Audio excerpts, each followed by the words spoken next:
ଥରେ ଜଣେ ବ୍ୟକ୍ତି ତାର ଘୋଡ଼ା ଗାଡ଼ିଟି ନେଇ ସକାଳୁ ସକାଳୁ କୌଣସି କାର୍ଯ୍ୟରେ ବାହାରିଥାନ୍ତି। ହଠାତ୍ ମୂଷଳଧାରାରେ ବର୍ଷା ହେବାରୁ ରାସ୍ତାଘାଟ ପାଣି କାଦୁଅରେ ଭର୍ତ୍ତି ହୋଇଗଲା। ଘୋଡ଼ା ଗାଡ଼ିଟି କିଛି ବାଟ ଯାଇଛି କି ନାହିଁ ତାର ଚକ କାଦୁଅରେ ଗଳିଗଲା। ଲୋକଟି ତାର ଚାବୁକ ସାହାଯ୍ୟରେ ଘୋଡ଼ାକୁ ଯେତେ ପିଟିଲେ ବି କିଛି ଲାଭ ହେଲା ନାହିଁ। ଘୋଡ଼ା ଟାଣି ଟାଣି ହାଲିଆ ହୋଇଗଲା ପଛେ ଚକ କାଦୁଅରୁ ବାହାରିଲା ନାହିଁ କି ଗାଡ଼ି ଉପରକୁ ଉଠିଲା ନାହିଁ। ଏହା ଦେଖି ଲୋକଟିର ବୁଦ୍ଧି ହଜିଗଲା। ଠିକ୍ ଏତିକି ବେଳେ ଭୟଙ୍କର ଝଡ଼ ତୋଫାନ ସାଙ୍ଗକୁ କଳାହାଣ୍ଡିଆ ମେଘ ମାଡ଼ି ଆସିବାରୁ ଲୋକଟି ଅତ୍ୟନ୍ତ ଭୟଭୀତ ହୋଇଗଲା। ସୁତରାଂ ସେ ବିକଳ ହୋଇ ଭଗବାନଙ୍କୁ ପ୍ରାର୍ଥନା କଲା।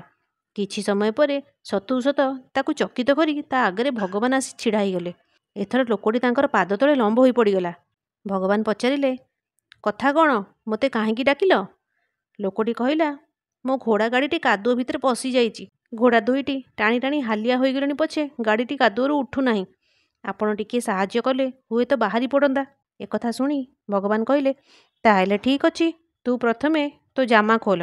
ଘୋଡ଼ା ଗାଡ଼ି ତଳେ ପଶି ଚକର ଅଖ ତଳେ ତୋ କାନ୍ଧ ଲଗେଇ ଠେସି ଦେ। ତାପରେ ସେଇଠି ରହି ଘୋଡ଼ାକୁ ଠେଲେ। ଏହା ଶୁଣି ଲୋକଟି ଭଗବାନଙ୍କୁ କ'ଣ କହିବ କିଛି ଭାବି ପାରିଲା ନାହିଁ।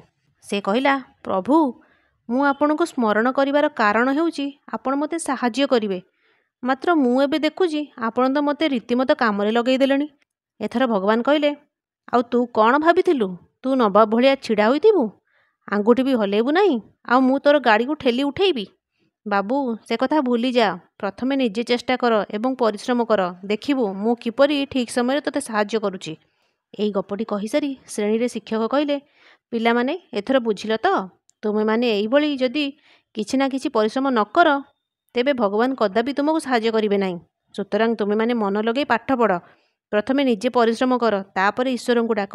ତାପରେ ଦେଖିବ ଭଗବାନ ତୁମ ପରିଶ୍ରମର ଫଳ ତୁମକୁ ନିଶ୍ଚୟ ଦେବେ। ସାଙ୍ଗମାନେ, ଯଦି ଗପଟି ଭଲ ଲାଗିଥାଏ ତାହେଲେ ଲାଇକ୍, ସେୟାର, ସବସ୍କ୍ରାଇବ୍ ନିଶ୍ଚୟ କରିବେ। ଜୟ ଜଗନ୍ନାଥ।